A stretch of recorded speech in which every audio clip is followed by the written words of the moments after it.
ఎక్కడికి వెళ్తున్నారా? ఇంకేం సాగునట్లు తినేసుండా ఇంటికి పోతున్నాం. మరి ఇంత చూపు నన్ను ఎందుకు గౌరవించినారా? స్వాతంత్ర దినోత్సవం ఈ రోజు నేను గౌరవించాలి. రేపటి నుంచి మడిచి మూలనేసేయాలి. హరిగంతరంగా అని చెప్పి ఇంటి మీద జెండాలు ఎగరేస్తున్నారు, బాగానే ఉండదు. మళ్ళీ దానికి జాగ్రత్తగా భద్రపరుస్తున్నారా? అంటే అది ఒరేయ్, ఇన్ని సంవత్సరాలకు జెండా పని చేసుకుంటారు కదా, అసలేం నేర్చుకున్నారా? ఏమీ నేర్చుకునేరా? మిగిలిన రోజులలో స్నానం అని చేస్తాం లేదు. జెండా పండుగ రోజు మాత్రం నీట్గా తలస్నానం చేసుకుని కొత్త బట్టలు వేసుకుని గుండెలపైన జెండా గుట్టుకొని జాతీయ జెండా ఎగరేసి జై హింద్ అంటాం.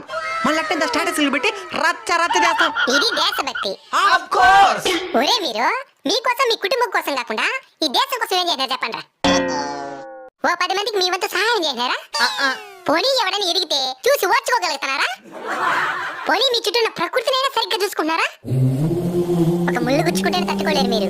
అలాంటిది ఎంతో మంది వాళ్ళ తలాలు తెంచుకుంటే కానీ మీకు ఈ స్వతంత్రం రాలేదు. దీన్ని సరిగ్గా ఉపయోగించుకోండి.